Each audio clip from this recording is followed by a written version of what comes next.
Tylenade, triple strength. Take it from someone who understands the meaning of splitting headaches. Typhoid Mary, spokesperson. The only pain reliever strong enough. Period.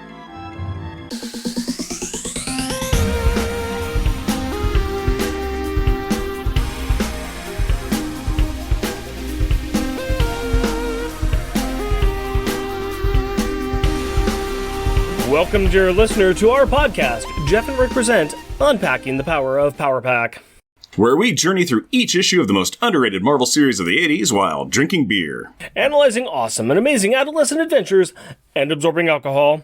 I am Jeff. And I am Rick. I wish they all could be random banter girls. Random banter time, buddy. Talk to me, tell me tall tales and tantalizing tidbits of trivia today. I'm trying to figure out why. Now, why would I pick that for the random banter intro? I honestly, I got nothing. I'm pulling a blank here. I'm not doing well.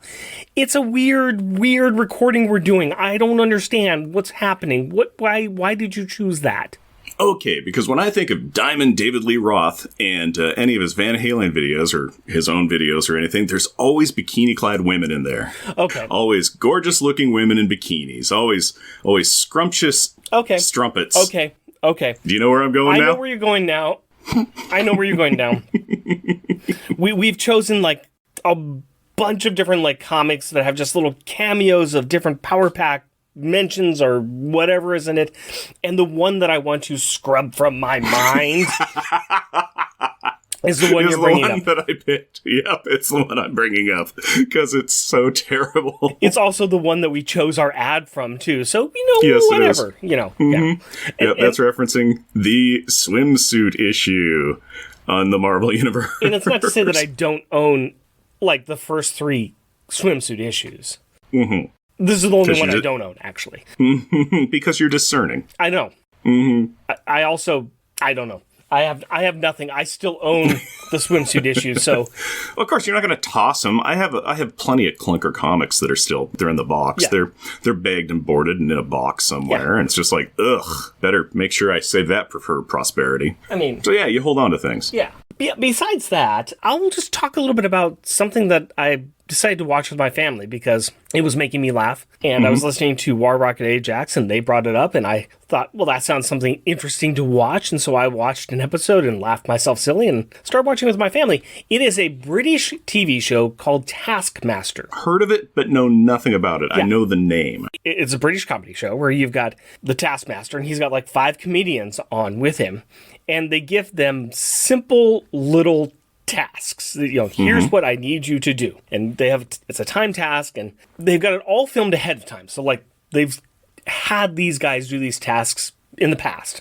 And they're all sitting on stage, and so they show the clips of what happened when they've given them the tasks. And then they rank them and they mock them, and it's very hilarious. Okay. Check the one. It's called Potato in the Hole. It's not a euphemism. No, but I think they use that joke. Of course they do. You have to. But there is something just brilliant that happens, and it's so heartbreaking and hilarious at the same time that you have to watch it, and it happened to be that we watched that episode right before the show today, and my family was just dying with laughter. So. Okay. Is this on Netflix or? I'm actually watching it on YouTube. I found a version on YouTube. You have to get through all the ads and stuff. Well, yeah. But the nice thing is that they do bleep out the cuss words, which is good. It's good for a family-friendly audience, such as someone with kids. Yes. Yep.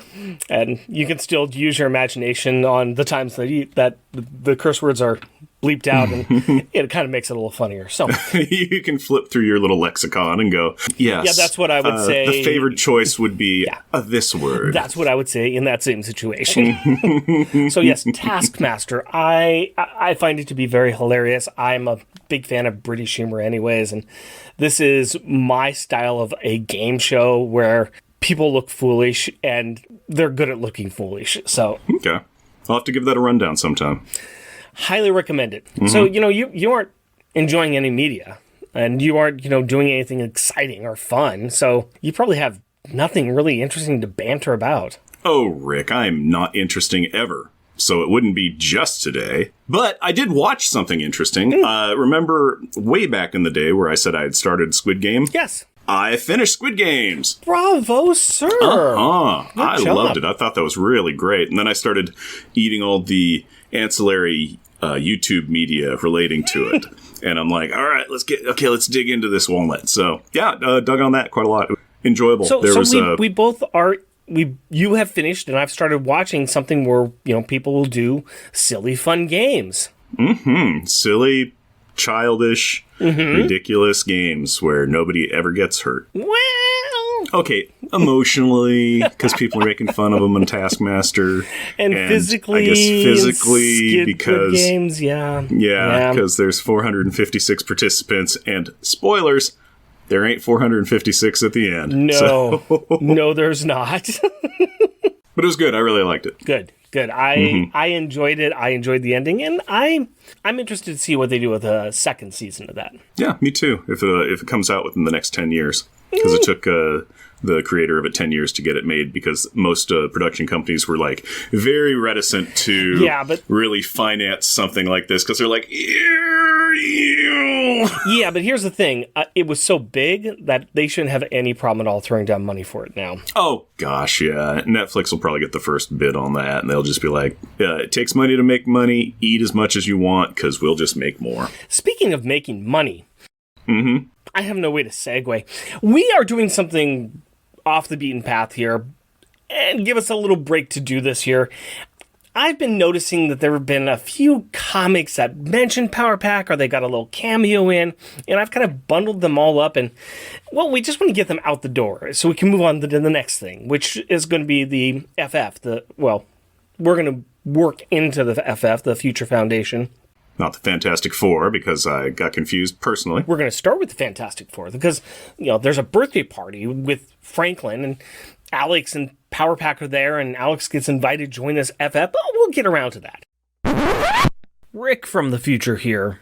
So here's the thing, I kind of failed there. I should have said the Runaways, not Fantastic Four. I didn't know what I was talking about. Okay, I'm excited to see that. So leading up to that, though, I just wanted to get rid of some of the other stuff that has kind of popped up and it's out there. There's mentions it's not enough to do a full episode on a Spider-Man said, hey, Power Pack's over there, and then went and fought Doc Ock or something. And that didn't happen in anything we're going to talk about, but that's a good theory about it. So I make up my own fiction. Yeah. So here's just a bunch of weird stuff that we're going to just talk a little bit about, discuss, and move on. This is going to be a very loosey-goosey show. It's not going to follow our normal format at all, but I thought it'd be kind of just fun, and it's a easy week for us, I guess. Sort of. Sure. Well, that being said, let's go ahead and get into our format of our show by Jeff giving us a 2 cents replay from what happened last episode. The Power Kids have abandoned their burning house, abandoned their in-the-hospital sudden onset coma mom, and abandoned their frantic doesn't-know-where-they-are dad to travel to Snark World, where they are so scared of getting hurt that they abandon their plans of helping stop the destruction of some Snark cities by Emperor Jackal's forces, and then they went and hid in some caves. Not making that up. After a slight regroup, they split the party so that they can make an alliance with some other Snarks and break into Emperor Jackal's throne room, where they confront the big bad, have a lengthy discussion amongst themselves on how they should restructure the political structure of Snark World, while said big bad stands in a corner waiting for the big endgame fight to occur, and then they one-panel battle, where they punch Jackal in the nose, thus stopping his mad plans of expansion across the galaxy. Now that the Julie ends her story arc by going to Randy Allen's house and telling him that he's a big poopy head. 2-sentence replay is over. Why don't you give me a beer and tell us what our Power Pack pick is? My pleasure, my friend. Jeff, you record in a basement, right? Yeah. Some people might even call it a crypt, right? I don't like what you're inferring there. Bear with me. Potential future victim to go into my crypt. I mean, friend Rick. So you're in a crypt, and we're going to be talking about tales. So I thought I'd find something a little interesting for you today. Check out and see what you got there, my friend. I'm super curious now. It is, Pale from the Crypt, featuring the Brewmeister, the Hop Witch, the Malt Keeper, Liquid Gravity Brewing Company. Oh, that is sweet. That is Oh, so pulpy. That is amazing. Label art, Tales from the Crypt, issue number 39, December 1959. Oh, that's great. This is the cover of an old Tale from the Crypt thing. It's got a zombie wolfman, madman, boiled water spillage victim with a knife chasing some kids. Scampy, precocious, probably 11-year-olds. 3 boys running through a graveyard at night. That's great. That is so awesome. That is a comic cover. That is so sweet. I just thought, I kept seeing this in the store, and I thought, I want to use this for something. I don't know what, but having something with a pastiche from a Tales from the Crypt, and we're doing a bunch of different tales, it just felt right to me. This is great. I totally accept this. I love it. Yep. I get it. I totally get why. An anthology comic is Tale of the Crypt with all the little micro stories we're telling. And so that totally fits. I love it. 5.5% alcohol. It's a pale ale. Resurrected from the depths of purgatory. Pale from the Crypt is a big, bold, unapologetic West Coast pale ale. It boasts a robust aroma of peaches, tangerines, and passion fruit. Backbone of 2-row barley, caramel, malt, and torrefied wheat act to balance the beer for a frighteningly satisfying experience. It's a thing. Yeah. In the can, I just cracked the can, and I'm smelling that passion fruit, and that's a strong aroma of it. But also, this is kind of smelling like a pale. It says on here, hoppy, and I'm pretty sure that they're right on that. I'm going to probably agree. I haven't tasted it yet because I'm doing my pour. Yeah, liquid. Oh, wow, that is crystal clear, but a lovely amber color. Nice bubbles, but an inch of foamy head on that. Yeah, that smell is... passion fruit, grapefruit. Passion fruit IPA. Yeah. We got the hops in there, too. You can smell that. Yep. Definitely hops, definitely passion fruit. It looks like summer in a glass, so... It does. Cheers. Cheers to you, my friend. It's got a good taste. Okay. It's got that peach... I'm getting that peach. I see that. I'm getting the passion fruit. Definitely. The hops are not that strong. No, the hops are around, but they are a lot more subtler. It is neat that first sip is very peach, and then it kind of it mellows on the tongue and just sits like in a trough in the center of your tongue going, "Hi there, I am peach," and that peach blends into the passion fruit. Its aftertaste on it is kind of your generic IPA kind of flavor.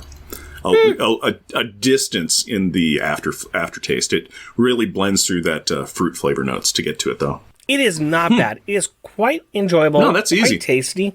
It's a fun can.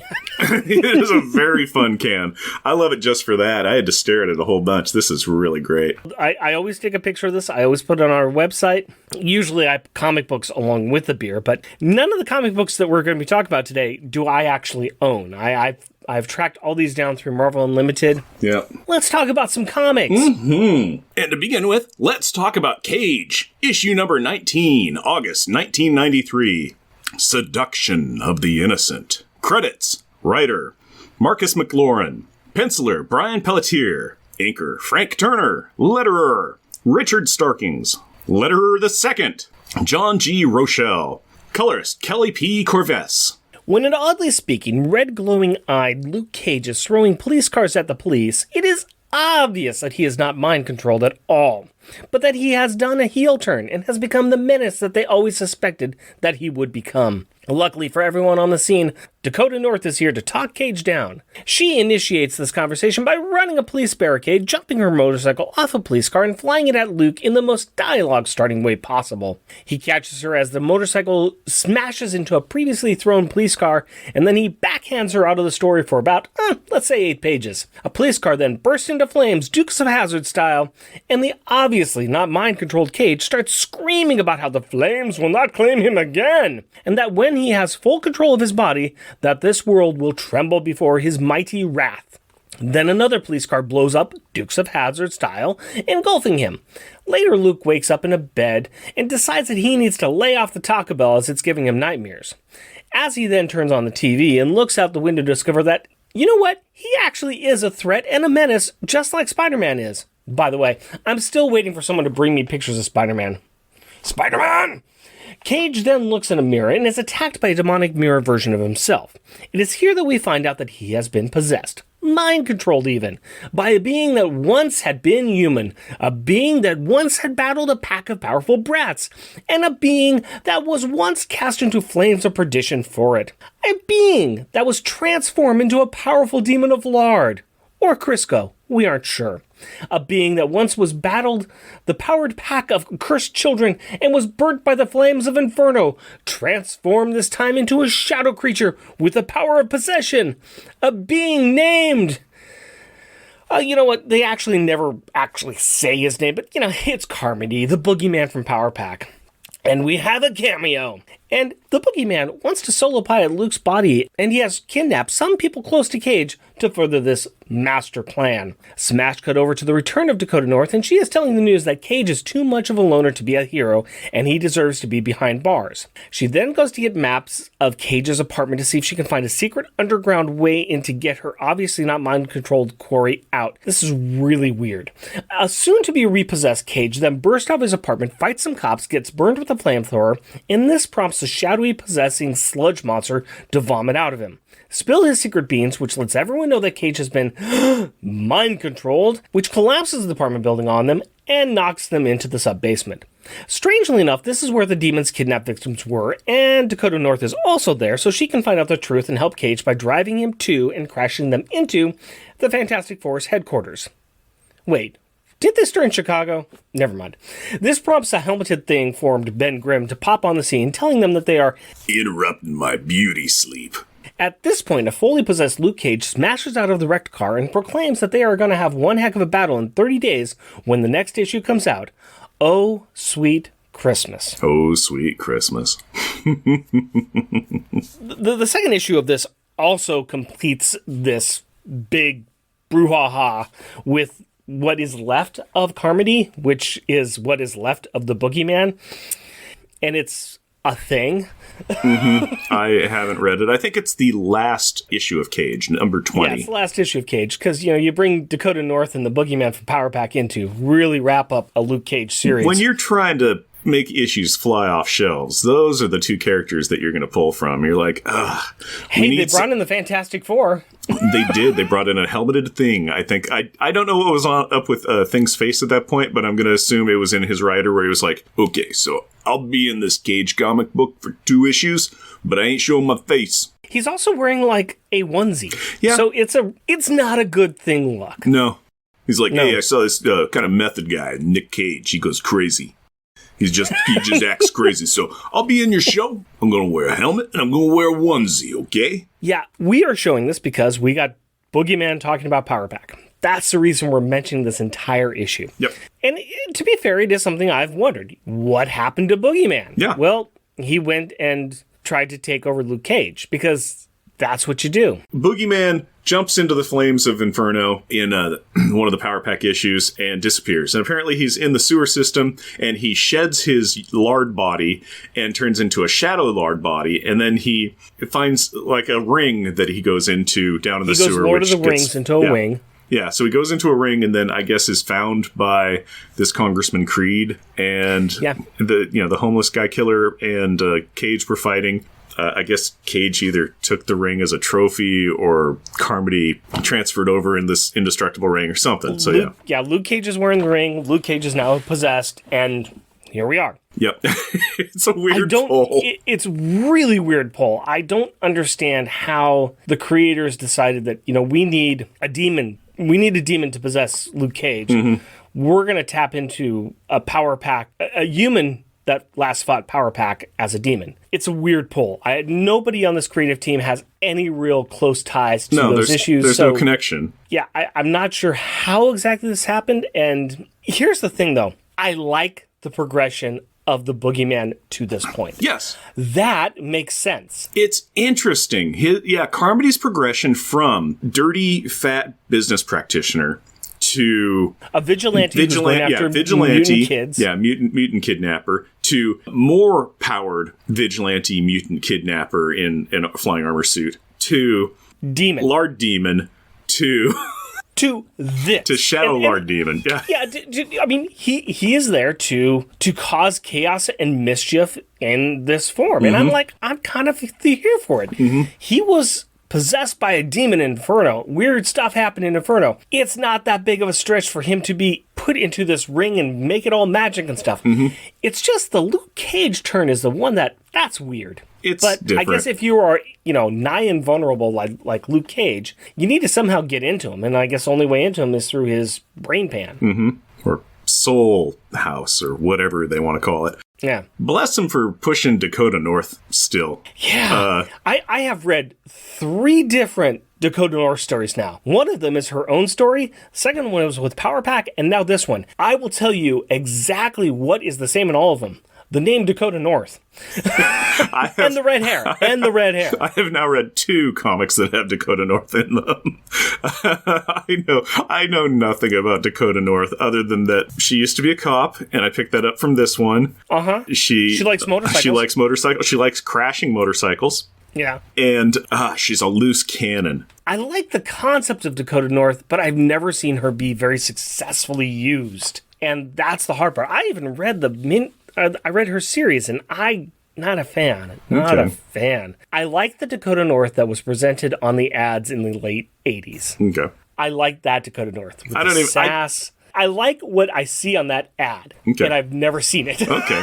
I remember when Dakota North was existing. When she was coming out. And it was like, okay, Dakota North. Okay, apparently street, noir, bullets, a dame with gams up to there, but she also happens to be the jaded detective. Okay, that's... And that would be cool if we had that. We never have that. Yeah, again, I have no idea. I know... The closest was in the Power Pack issue. Okay. That was close. But, yeah. So I have no idea. And in this... This entire comic is ridiculous because Luke Cage is rampaging through the boroughs and fighting police and telling them that, you have roused me to violence. I would not have done this, for I simply am a being of immense power and you are beneath me. And his eyes are just searchlights glowing red. And they're just like, looks like Cage has become the menace we always thought he was. Shoot him with bullets. And it's like, Dakota North pops in. She literally does. Fast and Furious are actually a XXX, motorcycle hop off of an invisible ramp off of a cop car and flies her bike at Cage to talk to him. It's like, that's not how you really instigate a conversation. Her motorcycle goes flying and crashes into a car. And she's just like, Cage, what's going on? You got to calm down, man. This isn't you. And it's just like, it is me now. Smack. It's me because people keep throwing motorcycles at my head.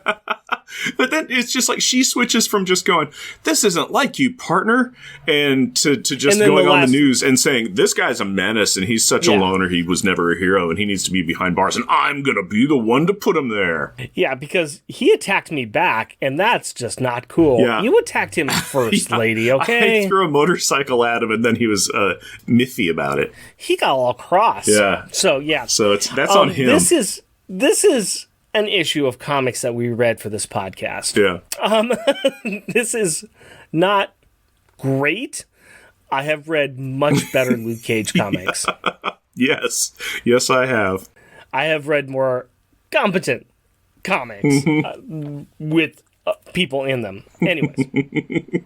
Let's move on. Let's move on. And we're going to talk a little bit about Marvel Swimsuit Special number 4 from 1995 with art by Derek Robertson, Ralph Cabrera, and Paul Mounts, and editor Chris Cooper. Back in the 90s, Marvel released a few issues of a cheesecake-like pinup poster book, emphasizing the art, and specifically the art around female characters. And the quote, unquote story was based on superheroes relaxing at the beach in Madripoor. This is Sports Illustrated swimsuit issue crashing into Marvel Comics. In this issue, the Prince of Madripoor has decided to boost tourism to a South Asian island, an island known for murderers, thieves, assassins, and etc., by inviting all of the world's superheroes to frolic on their beaches. And that brings us to the 33rd page of this issue, the Marvel Swimsuit Special number 4. and that shows the new warriors chilling on the beach. In the background, Hindsight Lad is lounging back catching some sun while a volleyball game is occurring in front of him, because Hindsight Lad has no athletic skill whatsoever. The game itself is being played between Rich Rider and Alex Power, both in Bermuda shorts with chiseled abs, using a Bermuda shorted speedball as the ball in their game of speedball. But now let's move to the foreground, shall we? Wearing bikini-type suits that imply their actual costumes are Mickey Musasha, aka Turbo, and Angelica Jones, aka Firestar. And yes, they are both posing. That's the summation of what this comic is. It is just cheese and cake and cheeks and cleavages just everywhere, all over the place. It's abs and fabs, and it's just people lounging in the most uncomfortablest of erotic ways. It's pretty ridiculous. I am going to say one nice thing. I like the fact that you have Rich Rider and Alex playing volleyball. They're using speedball, which lends an air of ridiculousness. Yeah, yet it's fun. But at the same time, though, they're actually playing on a beach, which, bravo. Yeah, that's what it is. They got the girls up front. It is one of the most relaxed ones. It is one of the least cheesecake ones. They throw their cheesecake you look in the foreground. Yeah, on the front left of the panel is a Mickey apparently could convert the turbo armor into a turbokini. Because it's got the little wrist vents and everything, the little wrist turbos and stuff going on, and Firestar's bikini. It kind of looks like it would be a costume, in all honesty. But it is, other than the girls standing up front, like kind of just like, "Hi, look at us." The boys in the background. It looks like it's just a fun beach scene. It looks like it might be the scene in the teen movie where it's just like, hindsight's gonna catch some rays. And the other nice little part is that the net is made of spider web, so it's a little homage to Scarlet Spider. Nice.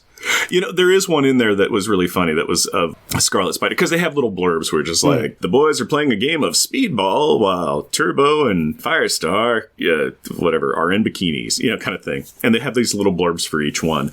And there's one where they're showing it, look, Peter Parker, the Scarlet Spider seems to have fallen asleep on the beach. And it's just, it's chiseled ab muscle man laying on the sand. And they don't know who it is, which I thought was hilarious because clones. Oh, confusing clones. Clones. Yo. Clones. It's always clones. Yeah, I was wrong. I have the first two Marvel swimsuit issues. I never got number 3 or number 4. Fool me once.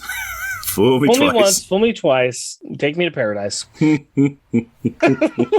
Yeah, these came out just around the time that I was in my lovely teens, and I liked them a lot. And some of the art is good. There is some really, really good looking art in here. I mean, you can guess what the subject matter is, but some of the art in there is amazing. Some of it is really, really, really pretty looking art. Some of it's fairly lackluster. There's a Spider-Man one that cracks me up because it's Spider-Man and Mary Jane in the jungle. And it's just like, Mary Jane is in a bikini and Spider-Man is Spider-Man. Just like, okay, that's not exploitive at all. Oh, this is all about the exploitive. This really is. This is artists just being as cheesecakey as they possibly can, and it's a thing. This is the dumbest thing I've ever looked at all the pages of without reading almost any of the words. There are words, but you don't need to read the words. Yeah, it's just like, I don't think I need to know this. No. Now, here's the thing, though. I will give it this much credit. The gaze is both sides. I mean, it is. The women are arching their backs like crazy, but the men are wearing tight or low cut or not much at all. Subjective speedoed. You have a higher percentage of the female to men, but the men are made to look as chiseled and as eye-catching as they can be, I guess. They shed water weight immensely for this. There's a Namor one in this where it's just like, he looks like he's been wrung out. He's so 0% body fat. And there's a Thor one where it's just like, there's too much Thor. Thor is beefy, but this is ridiculous even for him. This is exactly what you think it is. And we are talking about it because Alex is there in Bermuda shorts, and he is chiseled. Yeah. He has the body of a 23-year-old man. The New Warriors, he was pure beef, and then I think in the Future Foundation stuff, he was just like slab man. The kid's been getting into the human growth serum, is all I gotta say. Something about that. New Warrior 1 was about the least exploitive one that they had, while still being exploitive. Let's move on, shall Let's move on. And let's move on to Daredevil Volume 2, number 7, May 1999. The Devil's Demon. Writer, Kevin Smith. Penciler, Joe Quesada. Inker, Jimmy Palmiotti. Letterer, Liz Agrafiotis. Colorist, Richard Eisenhoff. Daredevil is beating up Mysterio to find out where a baby has been hidden. You see, this is all part of a really complicated plan that involved trying to make Daredevil crazy, which seems like every single plan to take down Daredevil ever. Anyway, after a few pages of punching and exposition, Mysterio convinces DD to do a walk and talk. He then unloads the narrative of his life, explaining that he is the best special effects guy in the world, but nobody loves him. He has been mocked, ridiculed, and even beaten by Power Pack. Power Pack, I tell you. And to make matters worse, all the cool stuff he has been doing with gases and latexes and masks and practical effects, it's given him brain tumor and lung cancer. He wanted to go out with a bang against his greatest foe, Spider-Man, whom I'm still waiting for photos of. But he could not be sure he would be fighting a clone. Which, fair argument. So he chose the Big D. And then there's more exposition. Because Kevin Smith. But we now know that what pushed Quentin over the edge was the Pack.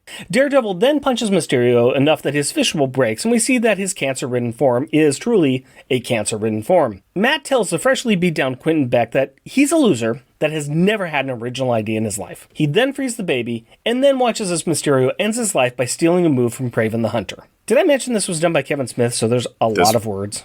There's a lot of words. There's a lot of words. Yeah. There's some gags. And, of course, some of the art in the background include Jay and Silent Bob references. I think there's a Jay and Silent Bob Destroy Japan or something poster in the background on one of the panels. Because you gotta be Kevin Smith. I love Kevin Smith. Gotta love Kevin Smith. But, the art in this is really good. I do enjoy the art. Yep. There's a lot of story, a lot of shadows, a lot of smoke and mirrors. It's a Daredevil story about somebody making Daredevil crazy. I mean, there's a lot of things that are the same in here. The nice thing is we really see the world through Mysterio, which is kind of cool. I've always liked Mysterio in a kind of sad form, but I always think he's kind of neat, and I understand why they call him Fishbowl, but also I like his costume kind of a way. There's always that kind of classic joke of, it'd be great if, Mysterio fought Daredevil, and Daredevil's just like, yeah, there was just a guy kind of standing over there while there was like dinosaur noises and stuff. It was, I walked up and punched him. Yeah. Yeah, and that's more or less what's going on here. But, Daredevil, there's this great big plan that Mysterio's got, and he's bringing them all in, but he's telling him the story of his life and how, he has done everything. He has been everywhere, and he was going to succeed, but everybody keeps beating him down, especially Power Pack. Yeah. Yeah. As an aside, Power Pack beat him up. Yeah, they ruined his plan, his Scooby-Doo plot. His Scooby-Doo plot to take over abandoned buildings or something. Yeah, it was to drive people out of their apartments. Yeah. Buying their apartments out from underneath them cheap because their apartments were haunted. Ooh. It's a thing. No, I enjoyed this story. I'd like to go back and read this run of Daredevil. I think it'd be kind of interesting. It like I said, it was done by Kevin Smith. There's a lot of stuff in there. And Kevin Smith does love his comics. I mean, he is a fanboy that can write. Yep. So bravo for that. I remember when this was coming out, the Kevin Smith run, and it was really like, oh my goodness, Kevin Smith is writing comics. Because I don't think there were a lot of filmmakers that were transferring from the big screen to the smallest of screens, which is panel art. So, yeah. No, so this is, once again, it's a cameo appearance with Power Pack to say, hey, here's somebody else that we beat up and we made look foolish. And that's a bit of the... of what we're talking about here, too, with a lot of these things. Very much of the, and Power Pack was there, or, I got beat by Power Pack. Yeah, or, unfortunately, a lot of these are, and Power Pack is the brunt of the joke. But as we have proven in our show, Power Pack has taken down a number of people. So, a number of powerful people, too. So very powerful. Spidey called him Big Gun of the Marvel Universe. Exactly. So, they got it going on, depending upon who's writing them. Enjoy the fact that you were taken down by the best, Mysterio. Exactly. And then you had to go back crying to Daredevil. So, Power Pack took your lunch money, and you went crying to Daredevil. That's what I read from the story. And then the one who could turn into clouds, he gave me a swirly in my own helmet. It said I had dog breath. Let us walk away from this sad loser of a villain and talk about other villains. Who are sad losers as well. New Thunderbolts, number 6, 2005. In City of Heroes? Writer, Fabian Nicieza. Co-plotter, Kurt Busiek. Penciler, Tom Grummett. Inker, Gary Erskine. Color art, Chris Sotomayor. Letterer, R6 and Comic Crafts, Albert Deschentes. City of Underpaid Workers, Schmidt, Moore, and Laser. City of Light Workloads, Tom Brevert. City of Lap Dances, whoa, Joe Quesada. City of Kegs, Dan Buckley. Hydra is attacking New York and the Thunderbolts are trying to save the city. There are also news reports that the New Warriors are there, and the youthful Power Pack are there as well, trying to help. That's it? Yeah, that's it. What do you want from me? We said that this was a cameo show. Just be glad they were mentioned. Anyways, Hydra sets off a nuke, Radioactive Man absorbs the fallout, Speed Demon and Blizzard freeze all but the last of the nukes in the city to disarm them, a returned Photon deals the last one, Strucker escapes and Hydra is defeated. The Thunderbolts are praised as heroes, and Power Pack is nowhere to be seen. The end. Dun-dun-dun-dun. Yeah, that's what you get. You get a mention. There was a photo still of them with like a blurry CTV camera or something on the news report.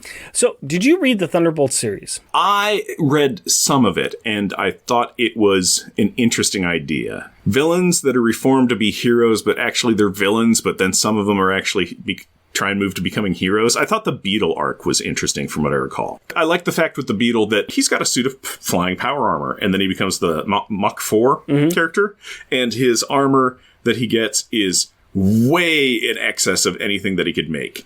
And it's just great, but it gets beat up. And he's like, I need to be the one to repair it. And I kind of have it sort of fixed and working. Parts that are breaking are staying broken. And his glass visor across his face got broken. And it's going to remain that way forever. So I've never had a chance to read it. I saw what it was kind of about. And I unfortunately was kind of spoiled a bit for me. It's like, oh yeah, these are reformed villains. And it's like, oh, that's apparently like one of the big things that happens is that you don't know that going in there. And all of a sudden there's a big turnaround that, oh my God, these are just a bunch of the supervillains who are trying to act like heroes.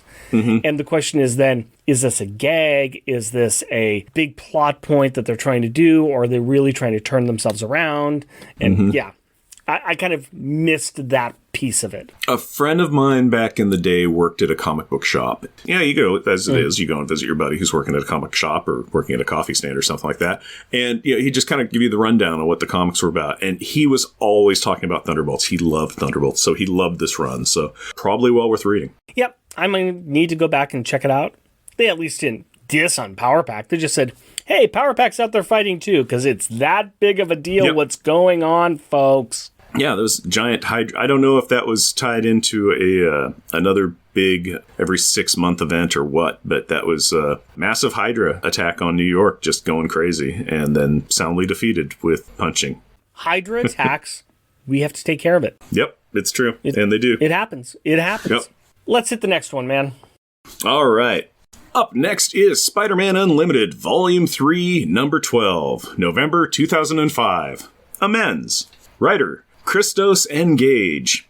Penciler, Mike McCone. Inker, Larry Stucker. Letterer, David Sharp. Colorist, James Brown.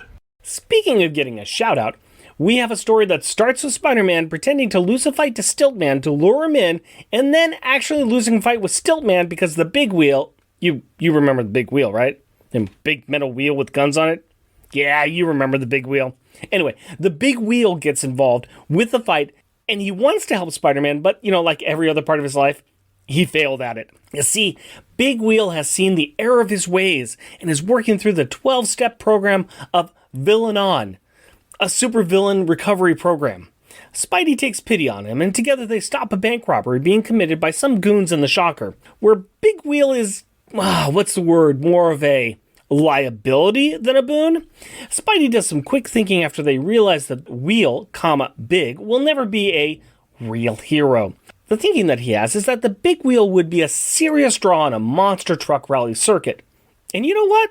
He's right. Spurred on by his newfound joy and success, Big Wheel visits prisons to promote Villain On. On one of these visits, we get to see the incarcerated Shocker making fun of the equally incarcerated Stiltman for being defeated by Power Pack after he got away from Spidey and the Wheel at the beginning of the issue. Hey. Bye. Fun story. It's a fun story. It's short. It's like 13 pages long or something. It's one of two or three stories in the book. Mm-hmm. I like the idea of reformed villains or villains going to prison and being like, this kind of sucks. And I wasn't really good at being a villain. And I'm really not good at being in prison. And maybe I can get out of this circuit. And I love the fact, it showed Big Wheel sharing with Spider-Man his life. He's like, okay, so I fell off a pier. Turns out the thing was waterproof. I said, you know what? I need to come clean with people. I talked to my wife. I told her what was going on. She left me. I got arrested. I went to prison. Didn't do good there. Found a support group, and it was like, okay, I can do this. And it's going with, some other C-listers, like Armadillo and stuff, who's a character that I like. And this is step 9, which was make amends. Go and apologize to the people that you've hurt. And he's like, hey, this is me doing step 9. I tried to kill you once. You probably remember. And Spider-Man like, yeah, vaguely. Didn't you fall off a pier? He's like, yes, I did. But that's what turned my life around. So he's trying to help, but he's also just like, oh, I suck. Here's the thing, though. It's like, there are other villains that have costumes, suits of armor, what have you, that are not as destructive as a like big wheel rolling around New York City. It's like a 3 or 4 story wheel. Just if you are making amends, let's make the first step of this program be, let's take a look at your villain suit. Is the conceit of your villain suit to cause as much mass destructive as possible? Okay, let's shelve that, sell that, scrap it for parts, make it an orphanage for children. I don't know. Just something else that doesn't involve you destroying the streets of New York, especially if you're trying to not be bad. It's so hilarious because he's traveling with Spider-Man, and it just shows him, it's just like the ground's cracking and some cars are getting smushed. And there's dirt flying everywhere, and it's just like, oh, look at the sheer amount of property damage you're causing. Oh, hero wheel. Oh, big hero wheel, I want to be a good guy. Then ditch the big wheel. Yeah, stop. Just stop this. Stop doing evil. Spider-Man does see that after Big Wheel really did not help with the defeating of Shocker, he saw a bunch of like school-age kids going, oh, again, crush more cars. My brother didn't see it. And that's where he's like, And Big Wheel is a big hit, and he's getting cheered on and everything at the Monster Truck Rally circuit. He's just like tears of joy in his eyes. And now he becomes a spokesperson for Villain On. He goes to prisons, and his story affected a villain so much that villain then went and followed in his footsteps and tied in with Spider-Man again. And that villain was the Hypno Hustler. And Spider-Man is just like, okay, everybody gets one. Tell him, Peter, everybody gets one. This is a fun story. This is an absolute fun story. I enjoy this. I think this is another little series that'd be interesting to look at. I'd be very interested in seeing some more of writing by Christos Gage. I think the penciler in this one is also good too. I think it's a great work on the art. It's just fun and enjoyable. I like these little, it's not heart-crushing, it's not the weight of the world, it's not a 6-month prestige, everybody's involved with it, King and Invasion, Secret Pact, whatever. It's just a short little story that comes in, and it can kind of make fun of itself, but it also is kind of neat, and there's some growth in there. There was growth for Big Wheel, a character that I know nothing about other than he is a wheel that is big. That's super sweet. So I liked it. Actually, talking about it, I think we are going to see Christos Gage. We may see him again with Mike McCone. It looks like he did Avengers Academy, which we are talking about covering at some point in time. I don't know if he's still going to be on it by the time that Julie Power gets there, but all right. So, well, that's cool. So, we might see him again, which I would be more than happy to check out. He's actually got some cool stuff that he's been part of, which I think is pretty sweet. That's nice. I'm not familiar with any of his work, so. But speaking of funny stuff, let's talk a little bit about GLA. Number 2 from July 2005, Dismembership Drive. Writer, Dan Slott. Penciler, Paul Pelletier. Inker, Rick Megara. Letterer, Dave Lanphier. Colorist, Wilfredo Quintana. The hardest part of being a superhero is when a compatriot dies and you need to go to their funeral. The Great Lake Avengers are currently doing this for their fallen partner, Dinosaur. Realizing that their roster is getting stretched pretty thin with very few members to make sure the headquarters is not entered without permission, Flatman and Doorman decide to go on a recruiting mission in the one place where they are guaranteed to find all the heroes that they need, plus more. New York. You know the place. The large fruit. The town that never sleeps. The middle of the galaxy. The place so fair that its name's a pair. New York. And find heroes they do. Heroes that want to have nothing to do with them. In fact, they find so many heroes that want to have nothing to do with them that they tell an AIM-defeating Katie Power that if she gets her parents' permission, that she could join their team. Katie also turns them down. Man, it is hard to recruit named heroes when you're in the GLA. Despondent about how much they suck, Flatman and Doorman take time for a pity party in Central Park at night and get mugged. Luckily for them, though, Squirrel Girl shows up and saves them. They offer her a spot on the team, and she accepts. Hooray for them! They then go out a-heroing and help Grasshopper stop Batroc and his brigade from stealing a goober. They offer Grasshopper a spot, and he accepts! Hooray the second! Grasshopper is then immediately killed by a throwing knife from one of Batroc's teammates, and the bad guys escape with the goober, which is whatever the opposite of hooray is. On the plus side, though, at least the GLA had a successful membership drive. Hooray! The Great Lakes Avengers. Yeah. I like how they do that with the little kind of like muttering into their shoulder about what their first part of their name is. It's like, would you like to be an Avenger? You could be a Avenger. Join on up. I remember finding them in the West Coast Avengers way back when, and Hawkeye was part of the team for a while. He's trying to make them. He was a trainer. I think he was a leader. He was a trainer of them. It was just, it's like, here's the team of the worst characters in a place that nobody cares about. No. And I always liked them. I always thought that this was a fun team, a fun idea, and this is Dan Slott being Dan Slott. I mean... It is classic Dan Slott. Dan Slott likes doing stuff like this. Yeah. The art in this is really good, though. Yes, the art in it is good. The art is primo. Yeah. Squirrel Girl is Squirrel Girl with Monkey Joe there helping her out. And it's a good, funny little bit, especially the entire, oh my God, we lost a member. We need to get more people on our team. It is the touching funeral scene at the beginning, except they're also like watching, one of their members, Mr. Immortal, apparently have a freak out session and his, angry man yells at clouds when he's really dealing with like the concept of death or something like that, where it's a persona that he can actually see. And then later on, it's just like, what's Mr. I doing? He's illegally downloading music. Yeah. One song over and over. Oh, that's okay. It was the Magnolia soundtrack, but yeah. different cover art, but the same song over and over and over. There's a good little joke with, They don't see Flatman, and then he turns around because they were looking at him straight on. Sideways, yeah. The creepy guy dressed all in black goes up and asks Katie Power if she wants to join the team. And she's like, I don't think so, mister. Stranger danger, stranger danger. Yeah, he actually did say, he goes, what if we get your parents' permission? Would you join then? And she's like, I don't think so. I don't think so. Katie Power has got more sense than to join the Great Lakes Avengers. Yes. I like the big part of it, too, when they're meeting people. They're like, we talk to a lot of different heroes, and they all seem to have the same spontaneous response to us, which is that they're too much of a loner to be part of a team, and the only way they can be effective is if they are, myths in the night, an urban legend kind of thing. Well, it starts off with Moon Knight like that, and then you also have, like, Spider-Man and Wolverine, who, like, every time Wolverine says that I work better alone, it's like, X-Men? X-Men, Avengers, another Coast Avengers, probably Defenders, X-Force, X-Farce, X-Facts. Then you have Daredevil, saying, I must work alone. But yeah, they go through an entire roster. You got Punisher, Vance Astro, Firestar, Captain Marvel, who isn't. Falcon. I like Hercules.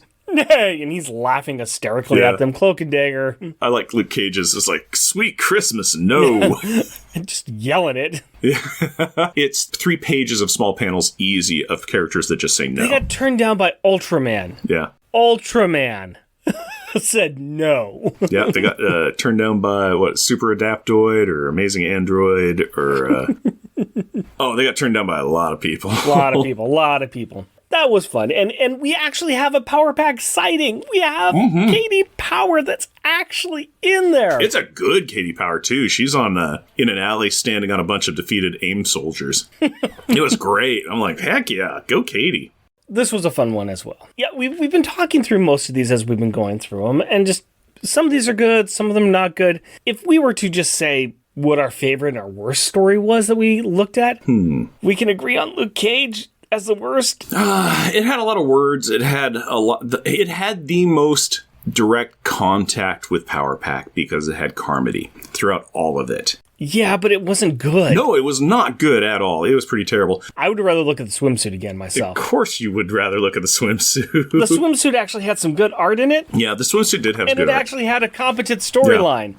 And we're talking a swimsuit issue. Yeah. Oh, man.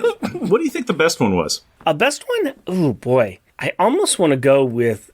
JLA was fun, but I really did enjoy that Spider-Man. Really? Okay, because I was thinking the Daredevil one's pretty good, too. The Spider-Man was pretty great. The Daredevil one is good. It's just the Daredevil one, there's a lot. And also, we were dropped right in the middle of a long story arc. So it's... We're dropped in the end of a long story arc. You have to do a lot of catch-up. Mm-hmm. The GLA one... It's good. We're in the middle of a storyline, but we can easily catch up about what's happening here, and we can see what's going on. Yeah, they summed up really well with that. I thought the art in the GLA one was, honestly, I think the best. Yeah, I could probably go with that. The swimsuit special did have some amazing art. There were bits of art in there that I'm like, oh yeah, that blows it out of the water. But the GLA had just consistently really nice looking art in there without the appeal kind of thing. It was just like good art. Yeah. And I enjoyed the story of it. It was fairly self-deprecating and... Somewhere between the Spider-Man and the GLA one, I think would probably be the best. Yep, I would think so too. Yeah, that Cage one is not super great. Not good. Not good at all. Not good at all. No. It's... I mean, we aren't going to do too much on our normal power thoughts here because this is just, like I said, this is a throw it against the wall. We're seeing what sticks kind of a thing to it. Just having fun talking about some of these little mentions, these little talks about Power Pack or these little appearances. I promise you next time we're going to get back with the Fantastic Four issue talking about a birthday party. Rick from the future again. I should have been saying Runaways. Man, it's like I hadn't planned out what we were going to do the next week prior to recording this.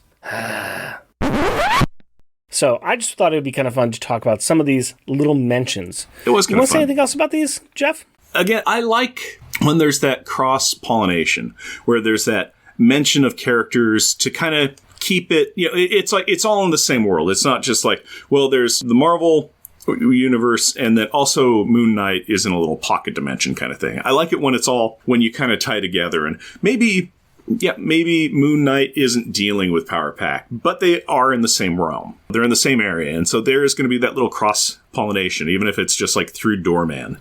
So, I don't know. I kind of like this. I thought it was interesting just to see where Power Pack got referenced and how they got referenced and how other writers treated them. Yeah, in passing, just as if people thought they were a joke or if people thought it was just insulting them. Even the one with Stiltman and Scorcher, where Stiltman's like, I can't believe the big wheel beat you, Scorcher or Shocker. And Shocker's like, well, you're the one who got beat by Power Pack. He's like, hey, that was 4-1. I like the fact it was used as an insult, but also it was like the defense of that. I was like, that's 4-1, man. There's 4 of them, 4 power people versus me. Yeah, of course I was going to lose. So I like seeing how different writers, you can kind of tell how they view the pack. Yeah. And I like that.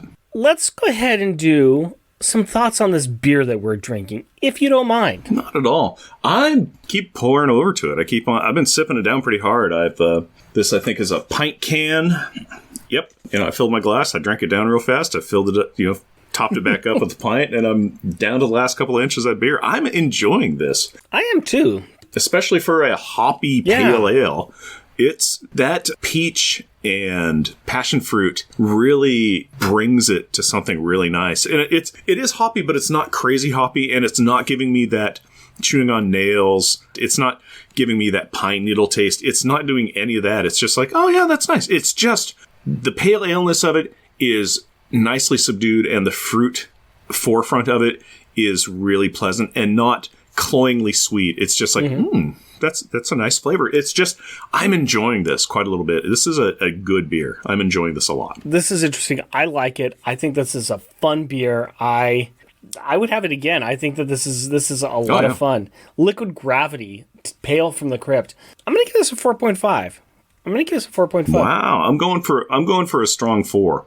It is, I can see why going 4 or 5, but this is a really good 4 for me. This is I'm enjoying this. I could pour these down for the next couple hours. I may have given it that extra point just because of the cover of the can. Oh, yeah. But I got to give it something because it's pretty darn cool. It is, that is, yeah. Go to our website. You'll get to see a picture of the can. Yeah, I will get a picture of the can.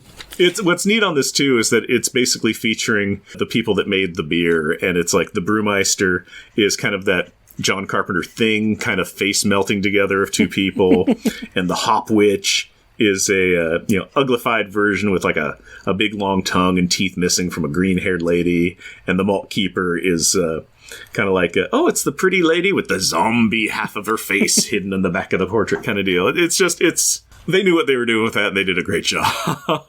They may have known what they were doing with that. We didn't know what we were doing with this episode, so if this seems weird, I apologize. This was seat of our pants kind of a thing, just for fun. We are going to get back to our normal format next episode, I guess. Maybe. Something like that.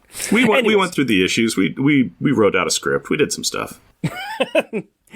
Let's go ahead and do a shout-out time, because we want to thank those listeners that really stick with us as we do weird things. And this is for episode 95, where we talked about Power Pack Volume 2, Number 2, Snark Attack. Chris at BTO and Bat Books. Clinton Robinson and his podcast, Fan Film Fridays and Coffee and Comics. Jeremy Daw. Mal. Matthew Birdsey. Nicholas Prom and his podcast, Captain Freakout's Psychedelic Radio Show. Tim Price and his podcast, The Outcasters. Waffles from Waffles and Mario Talk About Things. And we also like to thank all the people that give us money to, pay for our voices out there in the world, and also to listen to some of the stuff we do for our Patreon episodes.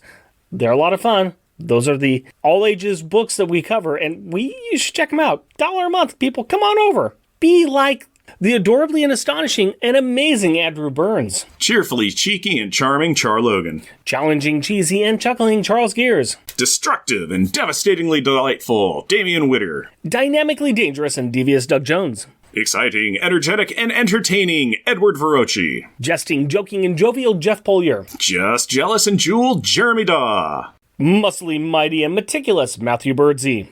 Mythical and magnificent monologuing Matthew Laserwitz. Rudely rhyming and running Rustin Fritcher. Steely, salty, and steamy Sailor Bear Zodar. Sad and sickeningly silly Shag Matthews. Strange and stirringly steady Stephen Gray. Tyrannically terrifying and tame Tim Price. Technically terrific and triumphant Todd Enoch. Way, wordy, and wobbly Waffles. Weird and wonderfully wacky Wind. Be sure to check out the other shows that we are on. Our Junior Agent submissions on the MI6 Rogue Agent episodes of On Her Majesty's Secret Podcast. And, monthly Monday Movie Muckabout, my movie review show on the Longbox Crusade Podcast Network. And we have some merchandise available on Redbubble. Go to redbubble.com and search for Unpacking the Power of Power Pack. Jeff and Merc Present is a bi-weekly self-produced podcast recorded in front of a live studio audience of a couple of old issues of Marvel Swimsuit in Portland, Oregon. If you would like to interact with us through the magic of the internet, you can do so through Twitter at Jeff and Merc Present, our Facebook page at Jeff and Merc Present, our email address, jeffandmercpresent, all one word, at gmail.com, or at our website, jeffandmercpresent.wordpress.com.